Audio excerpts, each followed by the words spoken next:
Hello, friends, and welcome back to the Popcast. Whenever you're listening to this, whether it be live or VOD, Twitch or YouTube, or Spotify, while you are being unintentionally ratioed by ProChara on Twitter, dressing up as a character from Spy Family for Halloween, losing a tourney set because your dog is taking too long to drop a deuce. Whatever it is that you're doing right now, appreciate you taking the time out of your day to listen to this. Unless I don't. Hey, Proving Grounds was last Friday, and that went way better than what I thought it was going to. No, I'm not going to sit here and do a recap of every tournament that I organize, but I do just want to pat myself and my staff on the back for running a successful first Proving Grounds. I thought it was I didn't think it was gonna be bad or anything like that, but you never know if things work out on paper the way that they do in reality. We had some fantastic commentators, and that's something we're going to be doing in every Proving Grounds. I'm going to be putting on nothing but the best commentators that we have in the scene for Proving Grounds. Some great matches. As we're going through the tournament, there's a lot of things I was looking at that, and I was like, oh, that's something we should fix for next time. And we got some good feedback. I think the best feedback we got was maybe you guys shouldn't just seed based off of placement in the groups, but based off of where, like actual seeding a little bit better beyond just the group thing. And that was good feedback. I don't know how we're going to make that work while still avoiding like potential rematches from the group stage into the top cut, like right off the bat. But there is probably some ways that we can figure that stuff out. But I was happy with Proving Grounds 1, and I feel like Proving Grounds 2 next Friday is going to be even better. So hats off to all of the people that played a part in that. And also the person who left feedback that we should add more time, that 25 minutes per round of Swiss wasn't long enough. No. That's get your matches done in 25 minutes or you're taking the L. We don't have time to wait on you. News of tournaments that may be of interest to the casual listener of the podcast.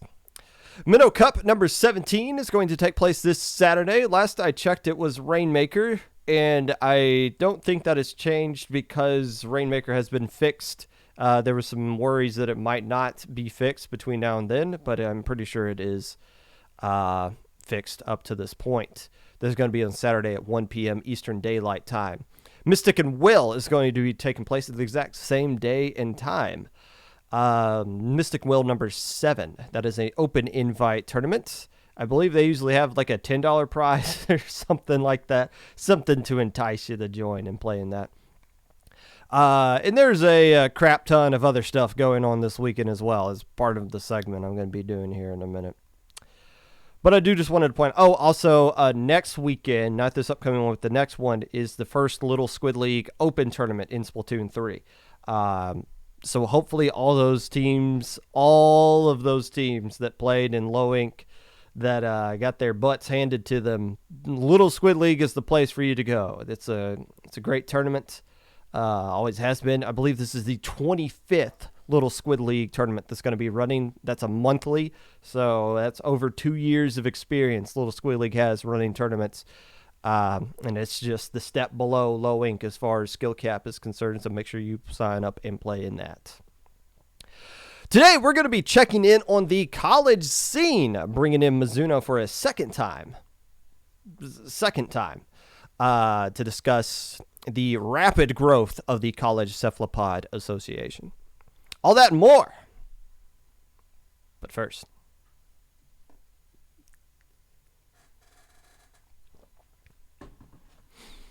initially, when I woke up this morning, I didn't really know what I was going to talk about in the opening segment. I was like, well, I could talk about Little Squid League like I normally do, just do a segment talking about a tournament and then the little guest chat that I'm getting pretty good rhythm of doing. But I also wanted to talk about 4v4 Sundays that took place yesterday because that was a great tournament as well. But then there's also some other tournaments that went on this weekend.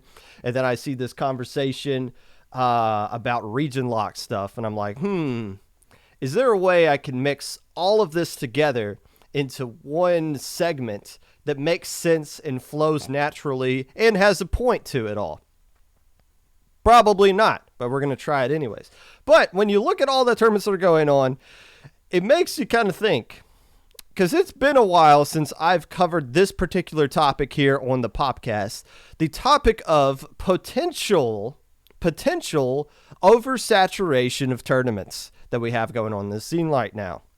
You look over the stuff that's going on just this weekend as I was writing this episode of the podcast, and I was just like, whoa, there's like so many things going on right now. There's like 3 tournaments starting at the same exact time. One's a skill capped, one's an open invite, one's a gimmick tournament, and then there's like another tournament on top of it later that day. And then you roll around into Sunday and it's like the same exact thing, but except you don't recognize any of the tournaments going on there. And it's like, whoa, okay, interesting. And then you see all the events going on over the course of the week. And it's a problem we haven't had in a while, and it's a good problem to have, in my opinion, as opposed to the other thing. But is it fair to say that we have too many tournaments going on right now? Which might be weird for me to say, considering that the supply of tournaments was not meeting the demand that the teams were giving for that. Is my economics correct on that? Feel free to fact check. I don't know. Because what I was saying before was the tournaments that we already had weren't big enough, meaning they didn't have the infrastructure in place to hold the amount of teams that wanted to sign up for it. I don't really know if the answer is, well, let's just do 2 tournaments at the same time and teams can just split up themselves into these 2 different tournaments. No, I don't think that's what we're trying to get at here. But that seems to be how things are kind of turning out, at least initially, in the first launch of this game.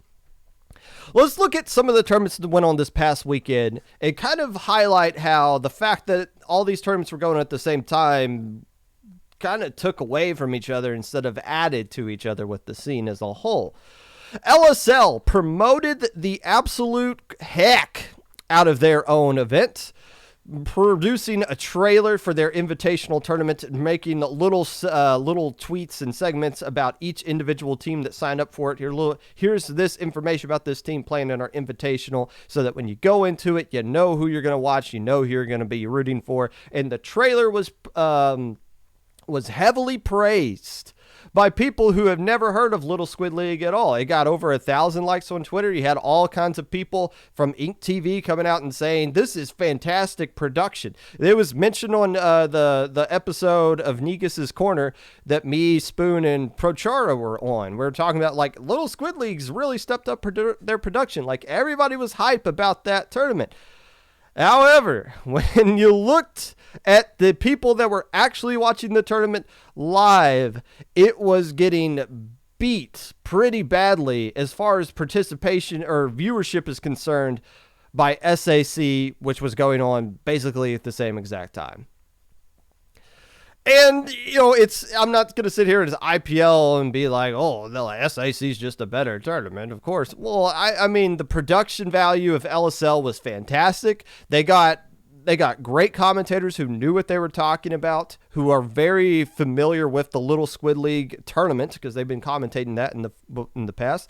I'm not going to sit here and rank like the commentators SAC had versus LSL, but the production event that LSL put out was a fantastic tournament.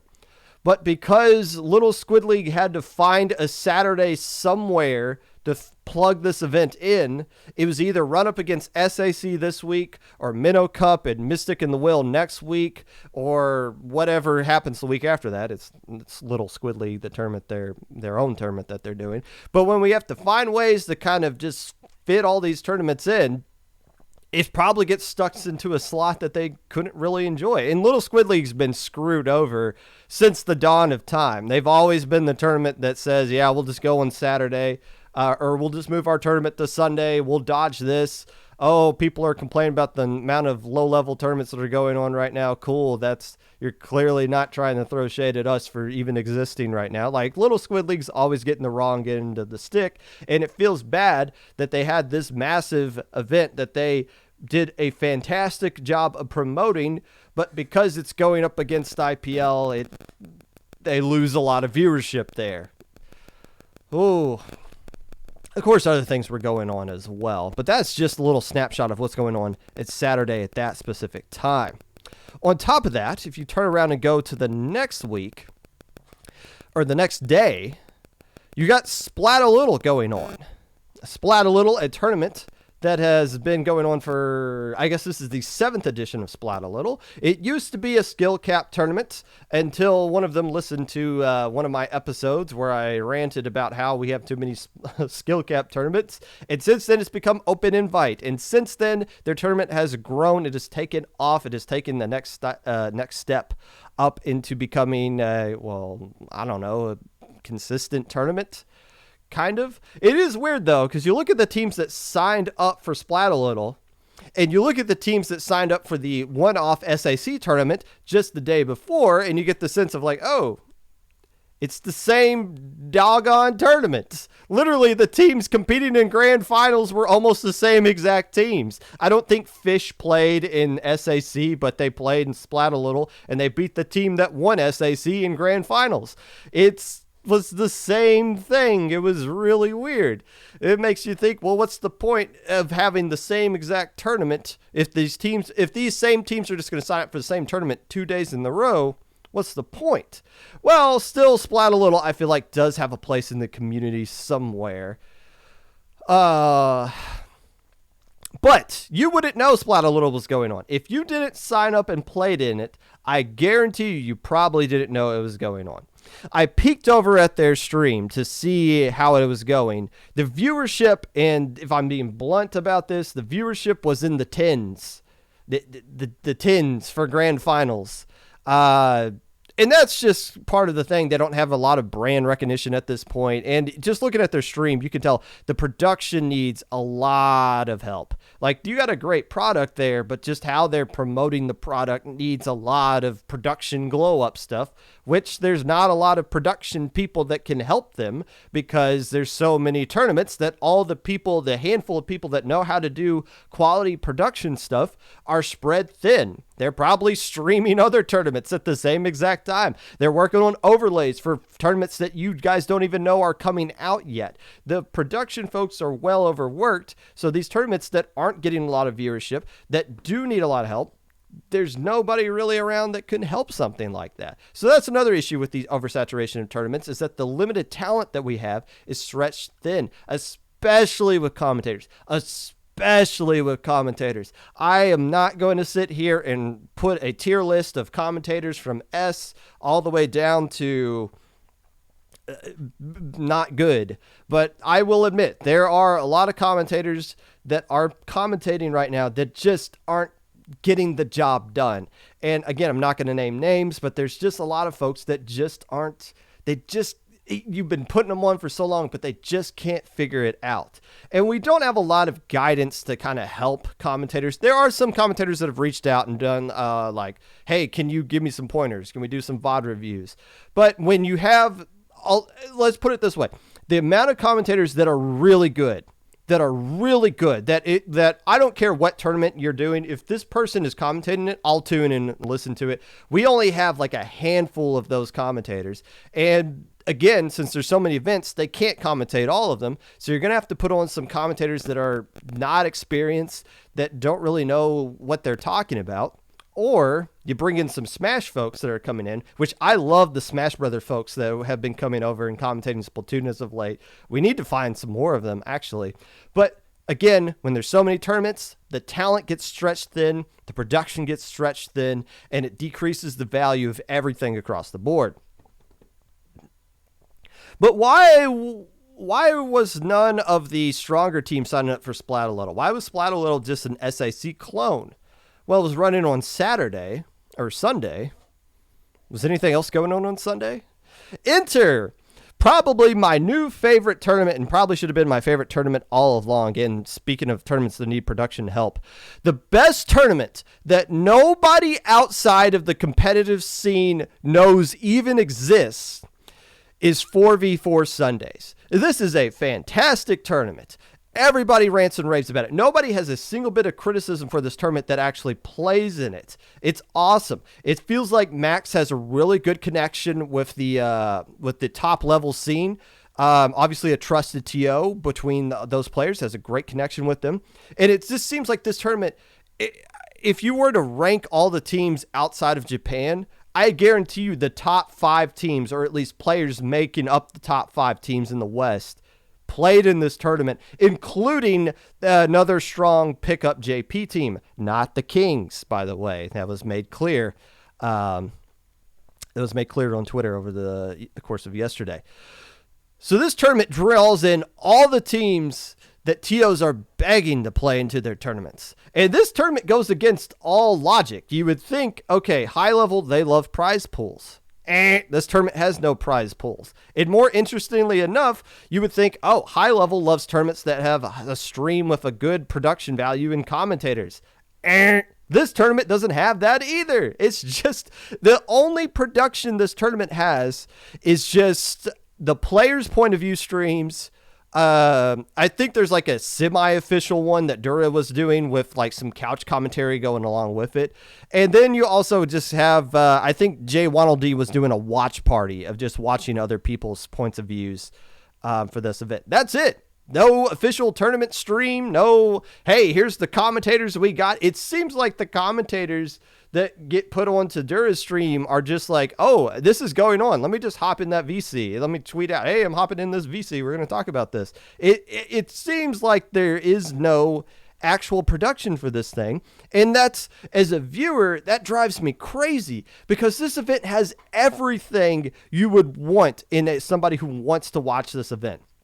It's got everything. Alliance Rogue, Starburst or Kyo Burst, Sayonara, Prominence was there.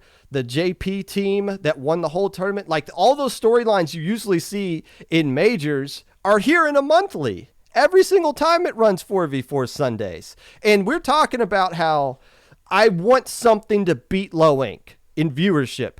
Day 2 of Low Ink, we averaged 350 viewers. That's an average. Some of the other tournaments in this community would be dying to have that as your peak. That's just what we were coasting with. Our peak was over 600.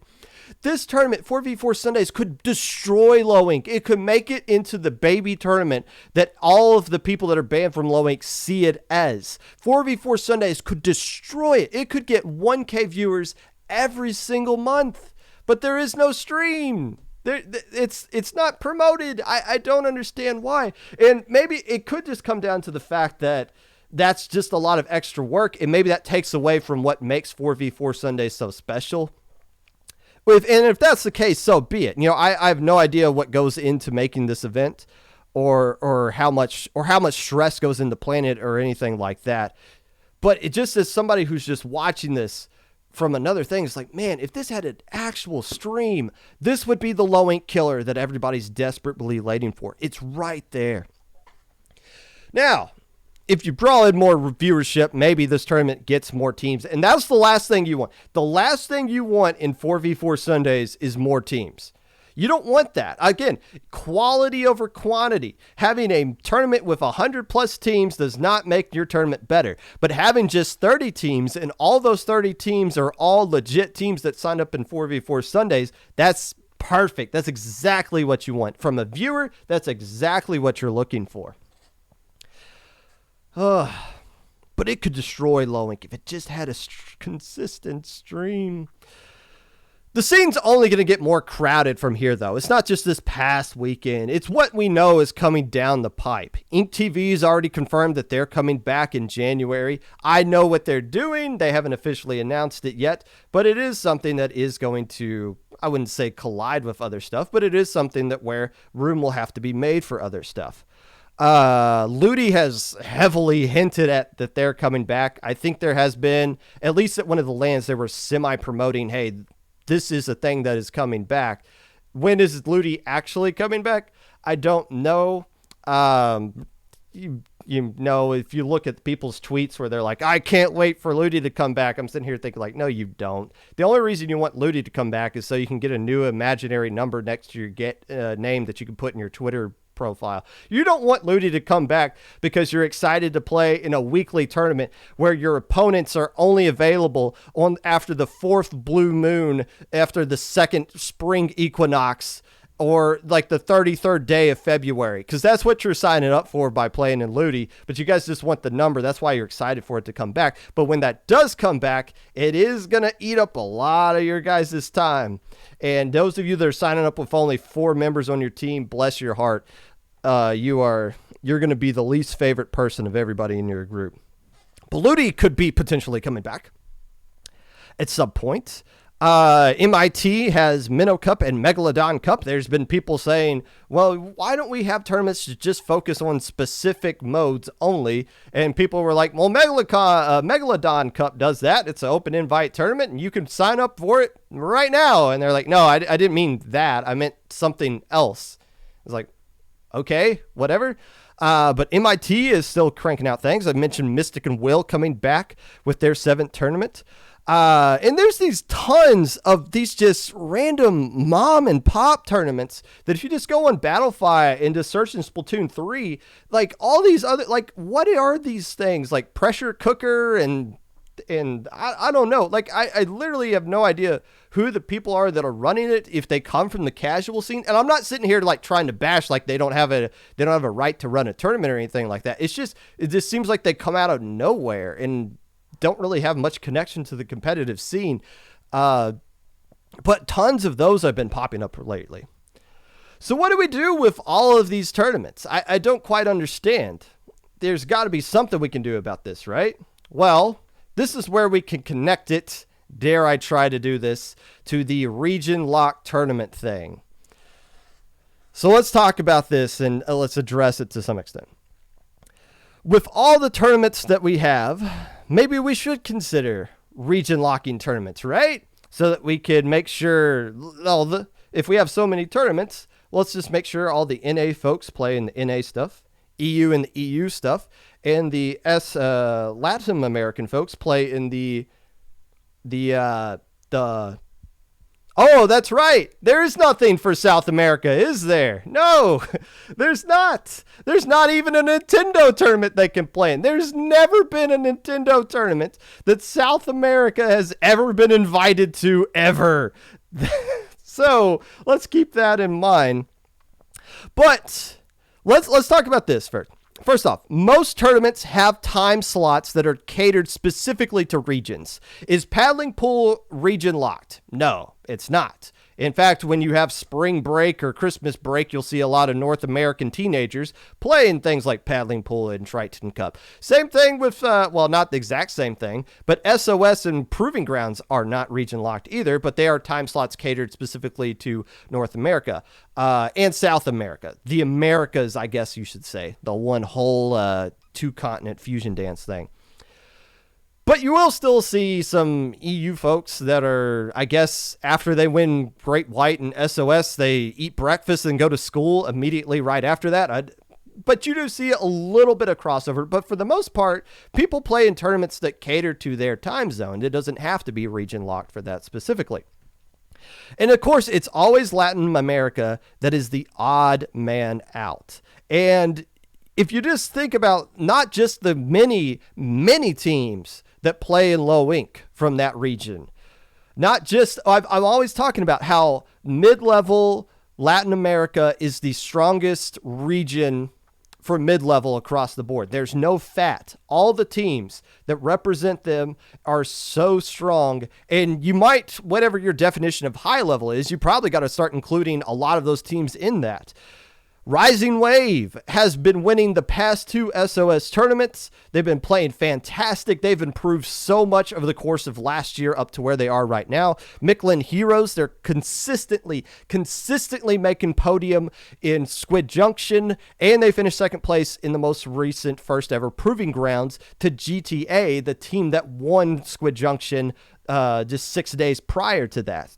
Narwhal Gaming has been a stable team for the past 3 or 4 years now, and it's been the same team for that long a stretch of time. These guys won SAC season number 2. We're on what, season 5? Is season 6 the next one coming up now? They won it 4 seasons ago, and they're still a team that's strong to this day, growing up. And quite honestly, I don't know which one of those 3 teams is better. I wanted to see Rising Wave play in Proving Grounds against Micklin Heroes, but you get the sense that Rising Wave has kind of ascended beyond all of them at this point, but I still want to see them play against each other. But those are really strong, legit teams that you can't just say, you 3 just stick in your own region and play each other over and over again. And then, like, whenever there's a major, we'll invite you guys just to see you guys get, just to tell you guys in Battlefied chat that you need to get an Ethernet cable, even though it's not your fault. You're just playing a team from Europe. Of course, there's going to be issues like that. What fun that is. That's got to be a great thing. Look, region lock tournaments, I saw the every esport has region lock tournaments. Okay, cool. That's awesome. Congrats for the other esports. What do other esports have that we do not have? They have support from their developer, first off. They don't just have their game locked onto one console. They can get this either multi-platform on different consoles, or more importantly, you can play it on the PC, which a lot more people have access to. And if there's something like Halo that is just exclusive, well, no, Halo's not even just exclusive to the Xbox, because you can also play that on your PC. But again, that's got backing from the developer, which this game doesn't. And oh, by the way, what is something other esports have? Prizes!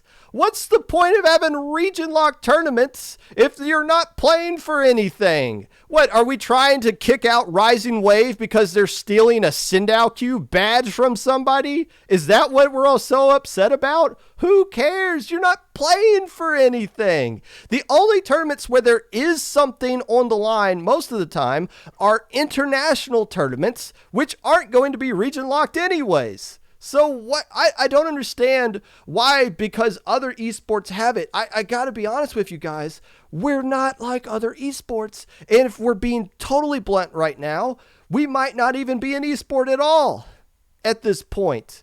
It's just us, as we're consistently pointing out. We got to figure out these things on our own, and isolating ourselves into different regions. We're not big enough to pull off something like that. And by the way, there already is a region lock tournament that exists.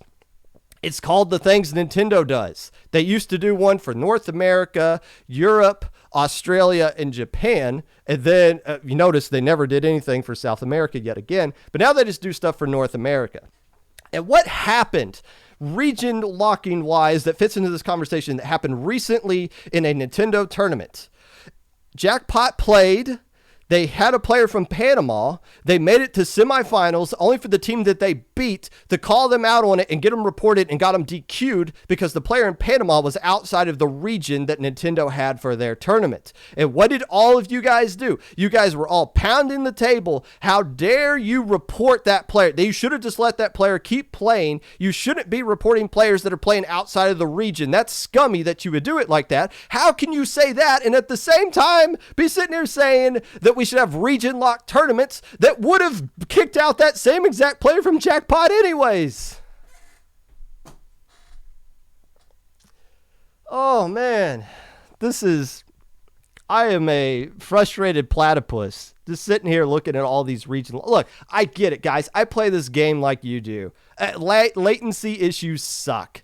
They do. It sucks playing against players that are teleporting across the screen. It's going to happen even when you play against somebody across the street. Hell, I know a lot of you in North America that don't have Ethernet cables that are way more unstable than the folks that we play across the pond or south of the border. It's a come on, let's be a little bit fair about that.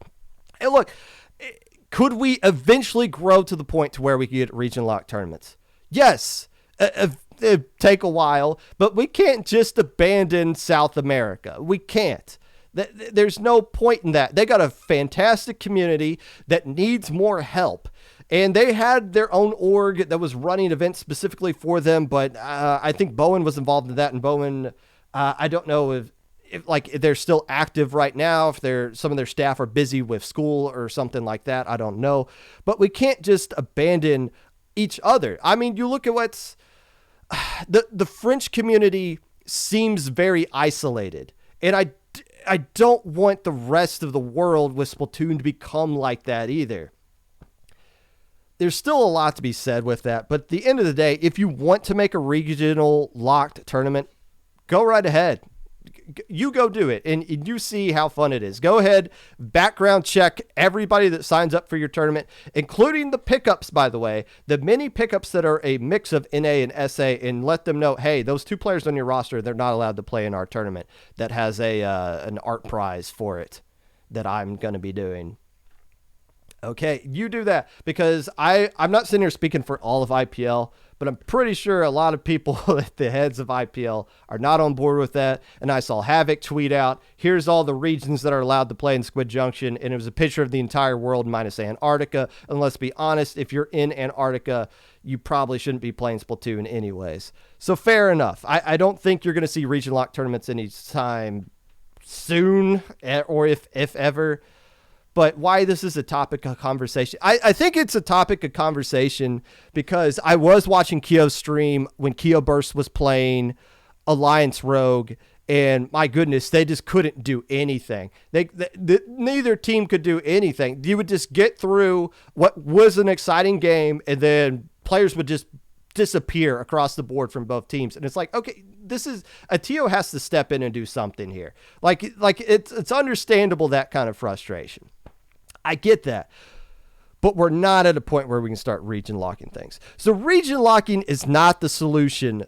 Tying this back into the conversation about a massive amount of tournaments that are going on in the scene right now.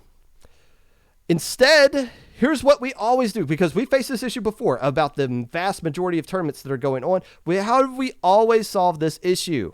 Just play in tournaments you guys specifically want to play in. Vote with your participation and your viewership. The tournaments that are going to stick around, that are going to survive, are going to be the ones that the players respect, then the viewers want to watch. The ones that don't meet that criteria are eventually going to fade off into the night and then come back 6 months from now, and only to run a few times and then fizzle out again. That's how these things work. It always works in cycles.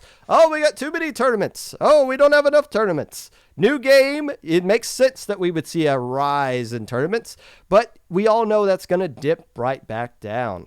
When everybody's competing for Saturday, only the best of the best can stick around on Saturday, and that's up to you guys to decide. I am trying to never become one of those guys that just sits here and says, you guys need to play in this tournament, don't play in that tournament. You guys watch this tournament, don't watch that tournament. That you guys get to make that decisions for yourselves. It just so happens that Low Ink is one of the tournaments that seems to be sticking around, so I understand it's a comfortable position I'm in to sit there and say that. But it is reality. You'll see things dip back down at some point.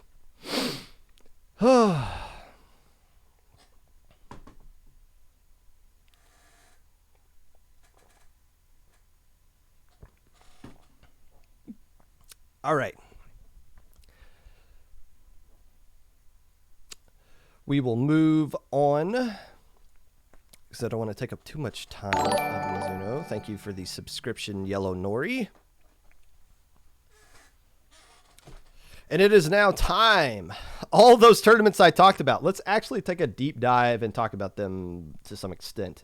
It is now time for the weekly recap.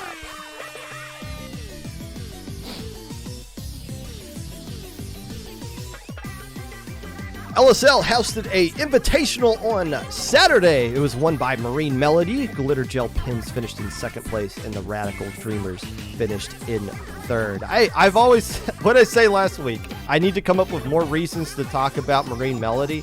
Well, they won a tournament. I got to talk about them now. They played fantastic, in the most recent low ink, making top 32, falling down the beta bracket, and they won this tournament here as well, and they won it pretty much in dominant fashion. They 4-0. Did they drop a single game? They did. Rising Shine took one game off of them. But they swept Radical Dreamers and swept the Glitter Gel Pins in a best-of-7 grand finals. Yikes, Marine Melody, calm down. Don't be feasting on these teams here. Everybody else wants to play as well. Glitter Gel Pins, congratulations on making second place. I still hate your name because glitter sucks, but second place is very good for you guys. Radical Dreamers, of course, I know you guys are always in chat. You give me chocolates at tournaments. Of course, I love you, Radical Dreamers. 3-0ing the Base Bars, which, by the way, Base Bars, fantastic tournament run themselves, finishing in 4th place. I would have bet, because I have a problem with that, the teams that would have won this tournament probably would have been Oofish or Hook, Line, and Sinker, and Base Bars swept Hook, Line, and Sinker, and Glitter Gel Pins survived the game 5 against Oofish, going 3-2. So nicely done to those teams, and now we got the Invitational done. We're back to regularly scheduled Little Squid League tournaments in a couple of days. A couple of weeks, I should say. Proving Grounds number 1 was won by GTA number 6. Michelin Heroes finished in 2nd place, and Riz's Besties finished in 3rd. I really want to see Michelin Heroes and Rising Wave play against each other. Rising Wave did initially sign up for this tournament and dropped. 42 teams is the official number that we had at the end of check-in. But everything went smooth. And once again, I'm talking about the purpose of this tournament is the stream. We started off with Zach and Walkie. That's like when you start a tournament with Shiny Hunter, Zach, and Walkie, and then you end it with Rizza and K-Bot.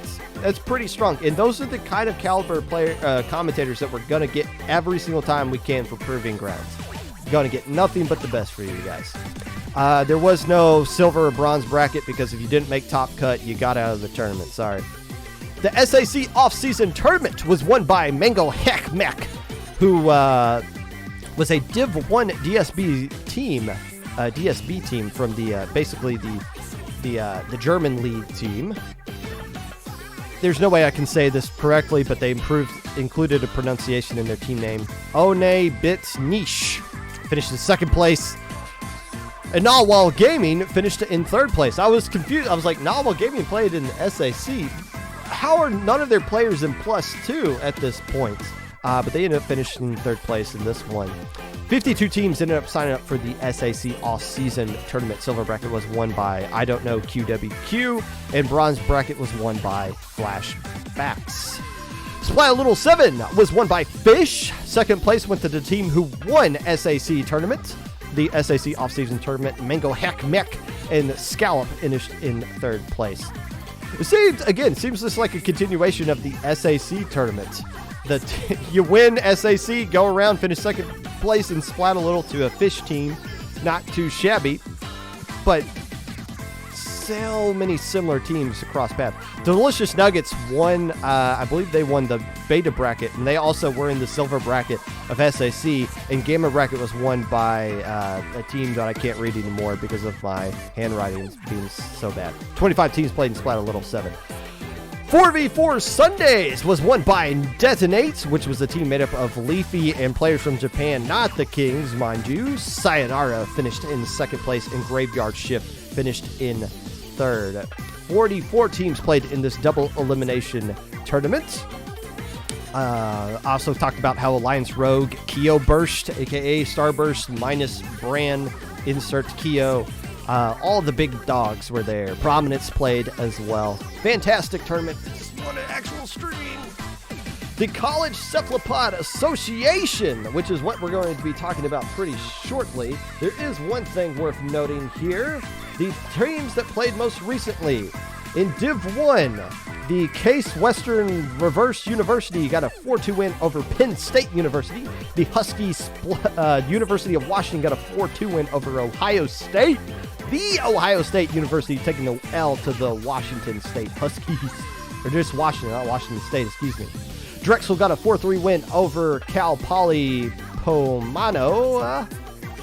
Utah got a 4-3 win over George Mason. Purdue got a 4-1 win over Georgia. And the match to be keep an eye on this week is UT Dallas taking on the Night Sharks, which is the Central Florida team. Hey, Night Sharks is a team that actually plays in Low Link. You also want to keep an eye on Barracuda. I don't know what school they're of, but the University of North Carolina taking on Emerson College. It's North Carolina Greensboro. Both teams are 2-1 fighting for control of second seed. Only top two from each group's moved on to the final playoffs for that tournament. Taking a peek over at the NFL, everybody in chat's favorite time. The Rams continue their losing streak to the 49ers, getting destroyed 14-31. Come on, Rams. Beat the 49ers for once in your life in the regular season. The Steelers continue their historic losing season, losing 13-35 to the Philadelphia Eagles. The Kansas City Chiefs have a bye. You'll see them back next week and probably in the Super Bowl if Josh Allen stays healthy. And that was your weekly recap, sponsored by Halloween. The whole month of Halloween sponsoring this episode of the weekly recap. It sucks that I don't get off for this day. I get a paid holiday for Veterans Day, Indigenous Peoples Day, Black Friday, President's Day, all these semi-obscure holidays I get a paid day off for. Halloween, I went to work today, so I don't care about Halloween at all. It doesn't help me at all, but I will dress up as a platypus, so to speak. Halloween, the official sponsor of this week's episode of the Weekly Recap.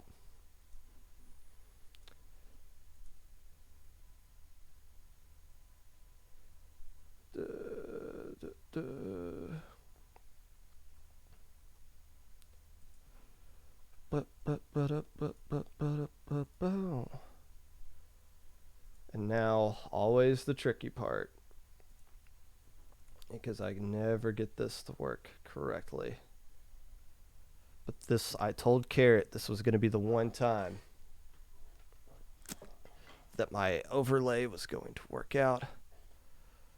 And this time around, it kind of does, unless it doesn't. So welcome into the Popcast. Somebody who's been on before, and this is the second time this person is being on to the Popcast. One of the head TOs for the College Cephalopod Association, a Purdue graduate and member of Sub Power Up. Also staff for Low Inc. This is a pretty cool tournament we've been a part of. Welcome in for the second time, Mizuno. How is morale in your side of the world? It's been pretty good so far, at least for on the CCA. We're just cruising right now, and it's been a good time.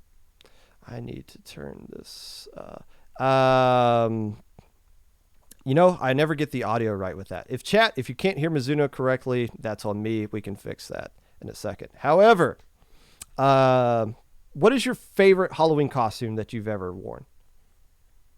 Oh gosh, I haven't dressed up for Halloween in many years, but I think when I was younger, my favorite one was Hermione Granger from Harry Potter when I was obsessed with the books. I think that one was just an oldie but a goodie.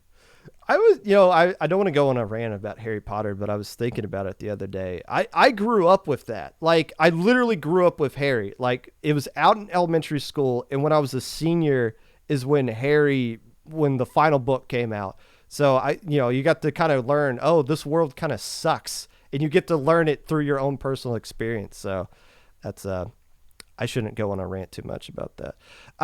What do you miss about college? Gosh, I think probably seeing all my friends, especially with the little tight-knit community that Splatoon at Purdue was able to create. I mean, I'm still in constant contact with all of them, just checking them out with their games or checking out whatever shenanigans that they have going on. I even visited a few of them recently, back in September, and I got to actually see everyone at club, and seeing so many new students attending a weekly meeting is just simply astounding, and just something that I couldn't even think was even reachable back in like 2020. How many students were there when you went? When I was there, it was mid-September. There was about 25 students, if I could recall correctly. There was a lot. And I remember going to one of the first Purdue lands or like Purdue meetups myself, and I'm pretty sure most people there didn't even go to Purdue at the time. I think it was just like me, Magic, Allie, and somebody from Ink Vaders, I believe, was there. This is what so like four people were Yep. part of that. Yeah, that's right. That was I'm assuming that was before 2020 because I believe Yeah, yeah. Was Roundy as part of that meetup? No, no. No, not yet. Okay. But yeah, that's like 2019. That was before myself, before me and others came into the picture. Me, Astram, Gaysicle. And it's cool because I remember when ITAP first started out, it was just you guys in your. It was just so happened that you all went to the same school, but later you became actually endorsed by the university. Is that something that's still going on now? Because I see, like PALs become base bars. Is there any connection with that name change? Yes, that's because one of the students, Koreki, was no longer able to attend the university. So, with only three out of the four members being represented, the team decided to part ways from university sponsorship and still remain a team, similar to what Sub Power Up did. Like when I graduated, and then with Astrom graduating in December, we are pretty much forced to stop with university representation and endorsement. So, it's kind of whenever a student kind of leaves like that, that's when the name change usually comes in. What do you get out of being endorsed by a university other than just kind of the pride of representing your university? Do they give you any kind of resources or like pay for your way to go to LAN or something like that? Right. The availability of resources really depends on the structure of universities, right? So we're covering both public and private universities, and there's no standardized structure for how an esports org within a university will provide resources for students. So in the cases of Purdue, their esports organization is housed under like the recreational athletics organization. MSU, for Right. example, I believe they're actually housed under their varsity athletics, technically. So, with different orgs being housed under different orgs and different administrations, the availability of resources can widely vary. For students who are looking to get into a club, like a video game club, for example, with the focus being Splatoon, those resources are typically they come in the form of actual club organization. So that'll be the rights to reserve a room for your club meetings. It could be resources for kind of fundraising resources that aren't available, like widely as available, such as like skip a meals. I mean, it could range to marketing capabilities. It can also range to special events being held, such as the Purdue versus MSU LAN Invitational that we hosted back in March.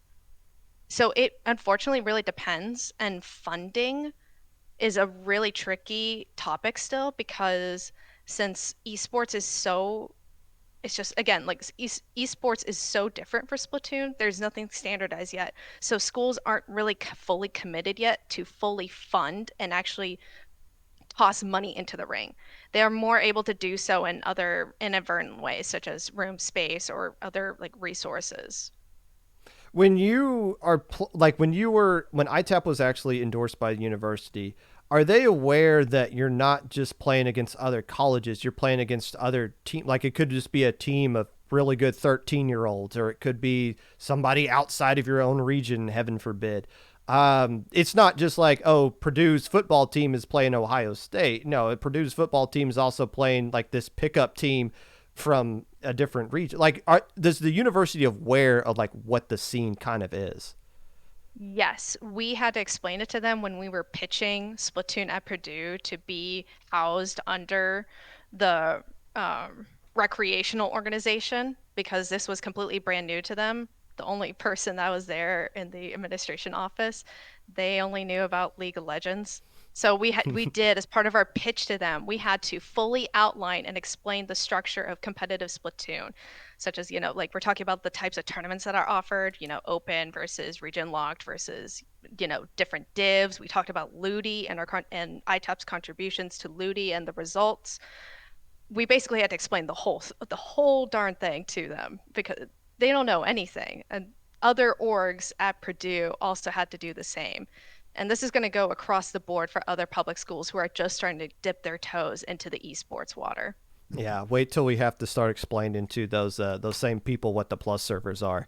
Have fun with Oh, that. no, no, we didn't touch that with a 10-foot pole. We tried to be as inclusive as possible. We were trying to paint a very pretty picture for them.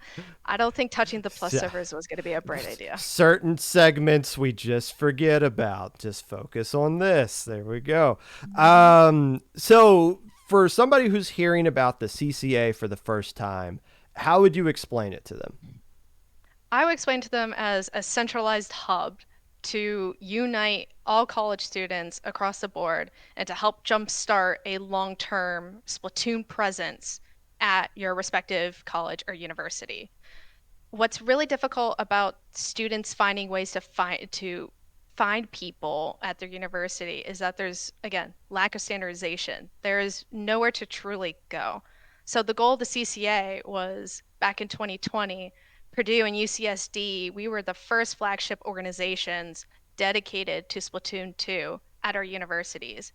And if we wanted to find more people, it was impossible to do so. There's no centralized hub. I mean, there was rumors back in 2015 of a couple of random college teams, but we had no leads at the time. So we just decided, screw it. Let's start something. Let's make our own little space, our own little community where we can find other teams, other colleges, so that way we can actually build something out of it. So that's part of the origins. And then once we realized that there are more schools out there with that potential, with plenty of students looking to play Splatoon together, that's when things started to unfold and we started creating the actual tournaments that are associated with the CCA. We have open tournaments for currently enrolled students and alumni to touch base with those who missed out on the Splatoon opportunities that we're having now.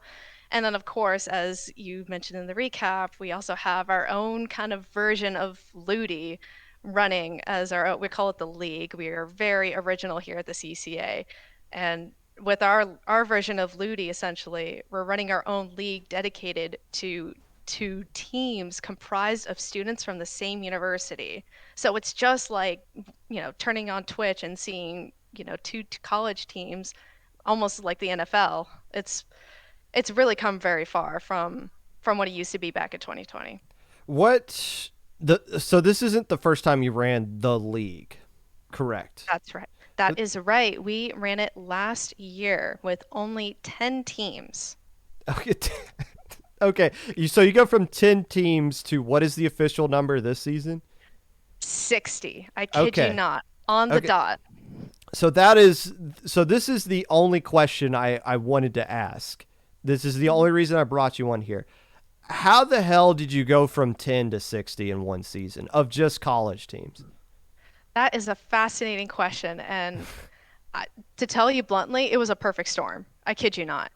Um, the efforts that we had put in, like although small, really kind of built up over time. Back in 2021, when we were potentially brainstorming ideas for the league, we actually created a spreadsheet and we have been hand tracking different colleges with different Discord servers, esports Twitters, and directly reaching out to anyone and asking if there are players playing at this university or have expressed any interest. So that has kind of played into effect that students would eventually find us because we would contact these universities. They would find us, come here, and realize, oh, there's more players from my school here. Awesome. That was back in 2021. But today, with the release of Splatoon 3, and the timing was just immaculate. Splatoon 3 released on September 9th. That is right at the start of the fall semester where dozens of new students are coming in, ranging from freshman to senior, all types of ranges of students. So when you have a new game release, you have kind of a simmering foundation already coming in. And not only that, we have been talking to multiple students over the summer who have been preparing to gear up to actually start a collegiate club. Dio from Paint Plus jumpstart University of Houston's organization. I was talking, you mentioned OSU in the recap. I've been speaking with them since August about how they could reach out to more players in time for the upcoming season of our league.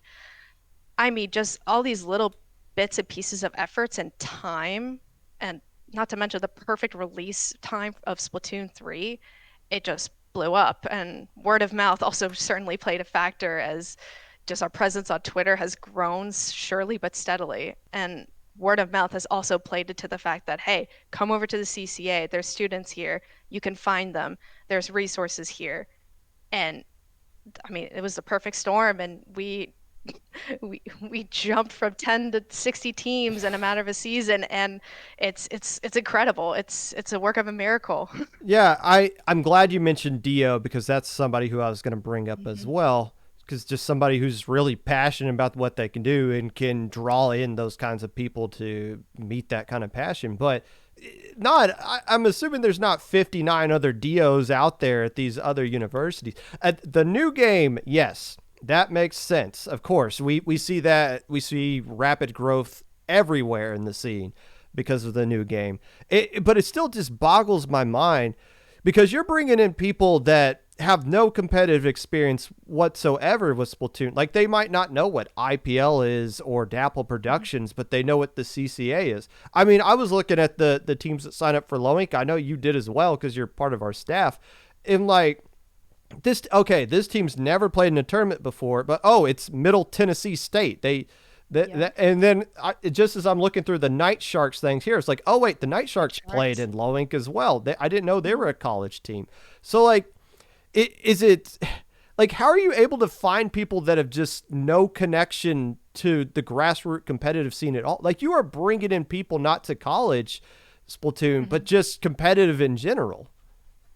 Right, and that was, I think I kind of alluded to this earlier, but we have been contacting orgs like Discord servers, Twitter accounts, websites, like direct University East websites, and leaving our contact info behind, talking to administrators or like, head TOs of esports organizations and leaving behind our contact info. And I think that has definitely played into a factor of why so many people have been proactive enough to come on board, and their first impression of competitive Splatoon is somehow the CCA League. Because you are right, we are bringing in way too many people that is like normally considered to be new players, and they're not coming from IPL, they're not coming from Sendu, they're coming from their own colleges. So that has definitely played into a factor of it. And I just think over time, like it's still something we're trying to answer, unfortunately, because like those efforts can only go so far. But I know we've conducted multiple surveys here in the CCA. So after the season ends, we hope to again really release another survey and actually figure out where are these players all coming from, because we only have a partial answer right now, unfortunately. That's fair enough. I mean, it's a good problem to have for sure. Hmm. But I mean, it's just amazing that you're able to bring in again without a DO at every campus, without a Mizuno or a Magic at every campus or a DRF to just kind of drum up all these interests. And as I'm reading off the things you send me every week, I'm like, William and Mary, how the hell do they have a Drexler? What? That's like I know some of these schools vaguely from basketball, but they sit here have a Splatoon team. It's incredible. Do you know how many of the active teams in the CCA are actually endorsed by their own universities versus how many of them are just so happen to go to the same university? We do. I just alluded to this. Before the season started, we did survey as many students as possible to figure out exactly that question, Yeah. right? Because university representation is very difficult to obtain if you don't have the numbers, right? So since we have all these new teams, you would kind of think, unfortunately, there aren't many teams or clubs or groups of students that have university representation. And as of now, that is unfortunately the case. I actually had the survey just pulled up for this because I anticipated this question coming up, because this is a very important thing to consider, right? And most of them don't have university sponsorship in some capacity.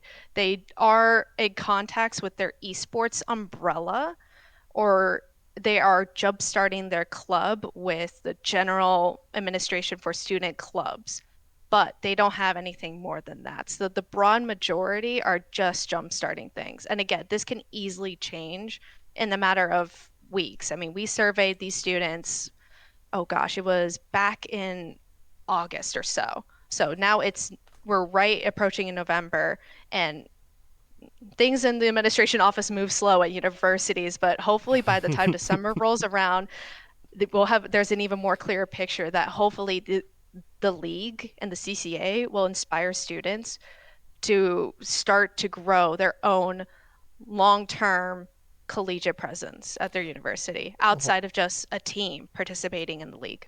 We'll wait till the Night Sharks win low ink, and then JPEG and I Yeah. mail them a little low ink trophy that we make out of paper mache or something. Then we'll see what the administrators have to say about that. Hey, we won low ink. Everybody knows what this tournament is.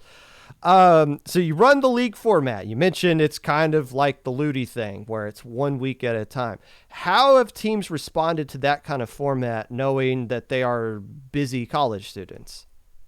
Well enough. It can be difficult. Again, I've played eluding myself as a full-time college student, balancing, classes, a part-time job, managing Splatoon at Purdue. It's a struggle. But we did make some modifications to ensure that it's easier for students because again, we understand. I think that's a little bit different than, most people nowadays with a full-time job, right? So instead you're for those familiar with Ludi, we are running a best of seven set instead of a best of nine. So you're more constricted to that hour time slot instead of running over an hour 15, hour and a half. We tried our best as part of seeding to consider not only skill ranges, given limited information, but we also tried to group by regions in some capacity. It was difficult again because we had so many different schools with so many different skills and experiences, but we tried our best in the sense to make sure it's just about as even as it could possibly get. And we've also added some rules to ensure flexibilities with reschedules. So students who are unable to play a match for a week can submit a reschedule as per Ludi rules. But we also allow them to play their reschedule whenever they can, in addition to an additional reschedule week that's just dedicated to using that time to play your reschedule match. Lastly, of course, the league structure, the way that the weeks have started and when it's going to end. We started in early October and hope to end by Thanksgiving for the regular season, and then playoffs Thanksgiving all the way to the first week of December. That way, students have time to cram for their final exams in December. You see what we did there, right? So Wow. there's like little bits and pieces there that we hope are able to accommodate for college students. But of course, this is the second season and we're running with 60 teams. So I know once the season's finished, we have a lot of improvements and cleanup and feedback to consider going forward. I was just talking to somebody, I think on Friday, about that. How somebody was mentioning, why is it easier for me to find my college team to schedule with them than it is to schedule with somebody from Ludi? And it's like, even though you are a busy college student, you are talking to somebody who is an actual legal adult that you know Yes. of, versus Ludi, you could be fighting a 13-year-old for whatever random time they're available for. So that's something I didn't really think about either. Um, why do you TO in general? That's a question I've been thinking about. I'm like, wait, why do I do this? Like, I don't get paid. I'm not, sometimes this is stressful. I mean, I enjoy doing it, but I just want to start asking TOs this question when I have them on. What do you get out of TOing? That is a good question too, because I ponder that myself whenever I'm at work. Like now like as a college student, I kind of saw it as like a pastime because I'm challenging myself. I'm Mm, getting to know people in a way that in a weird way, but yeah. fair enough. But now as an adult with a full-time job and commitments outside of work, I do question to myself, why do I TO outside of all of this in addition to competing, because you and I both, we also compete and TO and help produce and run so many things. Commentate and host analyst Commentate, desks and right, exactly. And I think there's two prongs to it. One is that it's challenging and allows me to grow in a different way outside of all the other chaotic things going on in at least my own personal life. And two, again, it's the bonds that I helped create and help replicate. I guess I had such a great experience at Purdue and creating something so special that I want others to experience it as well because I had such a great time. Like, no one should be deprived of those experiences because of lack of accessibility or resources. And then, I guess to backtrack to also my first point, growth and development. That's kind of like those sound like silly PR words to be honest, but it's kind of true. I mean, as a TO, I have so many different responsibilities to consider to make the best experiences for players, and it's something that I've appreciated from other TOs for making my competitive experiences so well that I want to try to find new ways to improve and find new ways to grow and develop and just adapt, overcome, all those words. I mean, just it, it's very I hope I'm trying to it's not that portray deep. It's it's not not that that deep deep. of a question, but it kind of is because you sink so much of your personal time out of your day into it. Right. So it's like asking what drives you to do it. And I guess it's the passion for the people and the game. Wow, that's such a cliche answer, but that's what I'm going to put down. Hey, I was going to ask you this question, but somebody brought it up in chat, and it looks like DRF responded to it, but I didn't know if you had anything to add to that. Basically, if somebody wants to get involved and start their own scene at their college, what kind of advice would you give?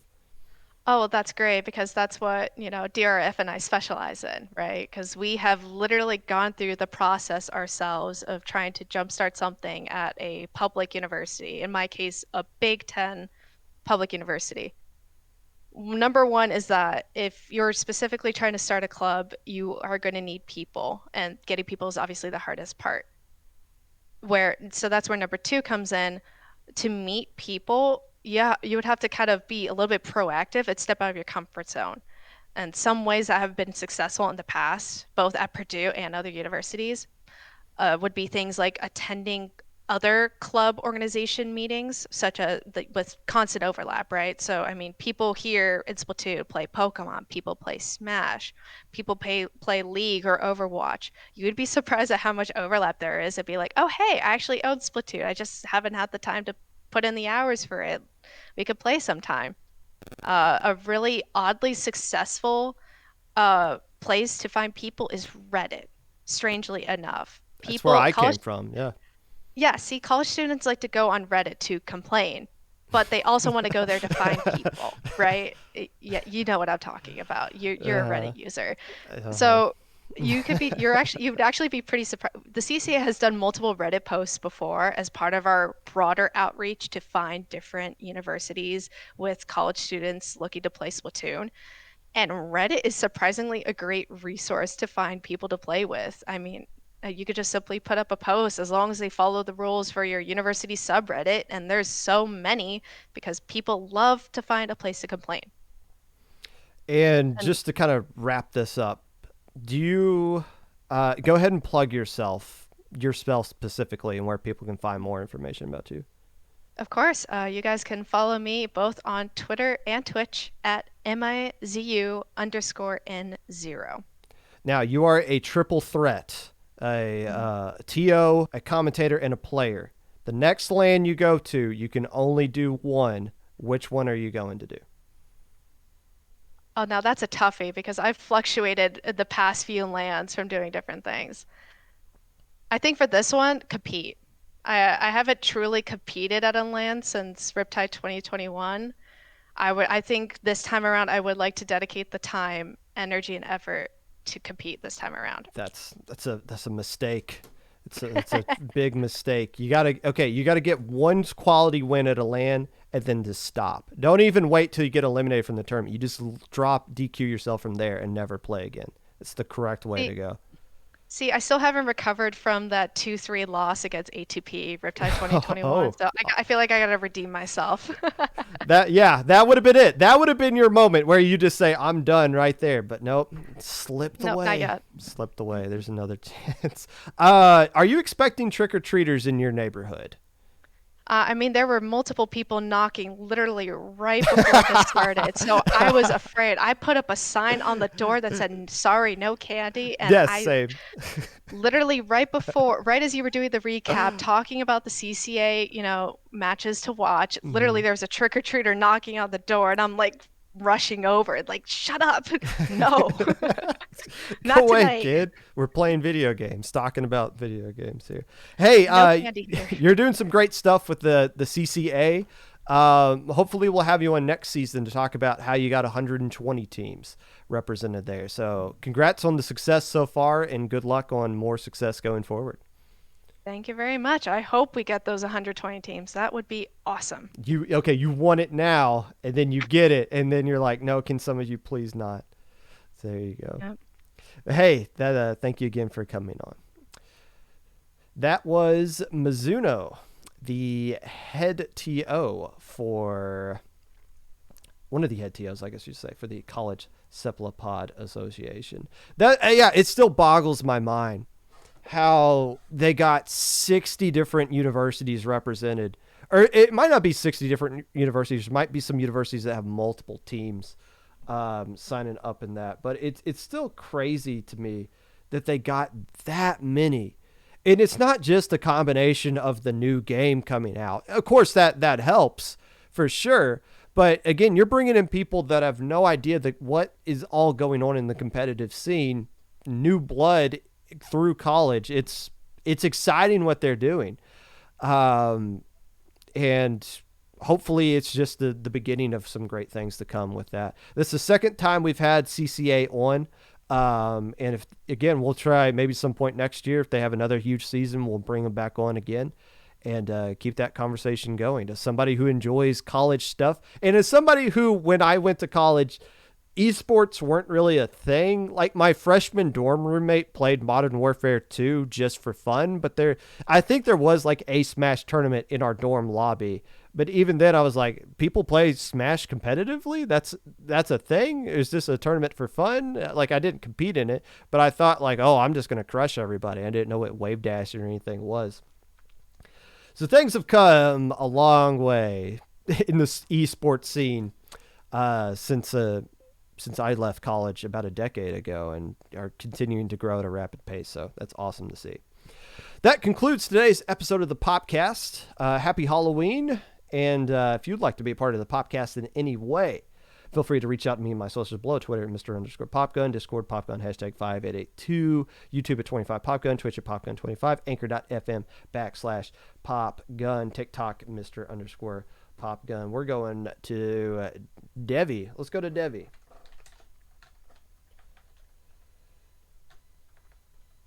Hey, stay safe, stay out of trouble. Don't go throwing toilet paper at people's trees or door dong ditching anybody, if kids still do that. And eat some candy, brush your teeth. And I got some chocolates from the doctor that I can eat today because I had to sit through and watch you guys and idiots in chat all day long.